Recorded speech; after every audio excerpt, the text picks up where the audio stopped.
ধলাইয়ের ভুবন পাহাড়ের কৃষ্ণপুর এলাকায় দেখা মেলে এক বিশাল আকৃতির কিংকোবরা সাপের। জানা যায়, শুক্রবার বিকেলে পাহাড়ি নালা বেয়ে সাপটি হঠাৎ করে গ্রামে নেমে একটি কালভার্টের নিচে আশ্রয় নেয়। মুহূর্তের মধ্যেই এলাকায় আতঙ্ক ছড়িয়ে পড়ে। স্থানীয়দের দাবি, তার দৈর্ঘ্য প্রায় 20 ফুট। তারা আরও বলেন, জীবনে এত বড় সাপ তারা আগে কখনো দেখেননি। সাপটি দেখতে আশপাশের মানুষ ভিড় জমায়, তবে অতি বিষধর হওয়ায় পরিস্থিতি সামাল দিতে গ্রামবাসীরা সতর্কতা অবলম্বন করেছেন। অনেকেই জানান, কিংকোবরা সাধারণত বনাঞ্চল বা পাহাড়ি এলাকায় বসবাস করে, কিন্তু সাম্প্রতিক সময় বনাঞ্চল ধ্বংসের কারণে বিরল প্রজাতির বন্যপ্রাণীরা লোকালয়ে ঢুকে পড়ছে। এতে মানুষ এবং প্রাণী উভয়ের মধ্যেই অস্বস্তিকর পরিস্থিতির সৃষ্টি হচ্ছে। যদিও সাপটি কারো কোনো ক্ষতি করেনি, তবে গ্রামবাসীরা আতঙ্কিত।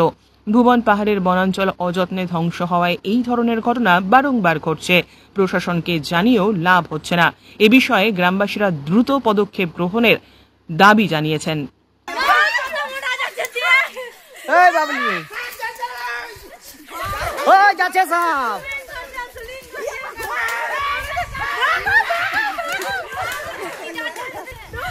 এই দেখতে পাচ্ছেন আপনারা, সাপ ভুবন পাড় থেকে সাপ নামেছে।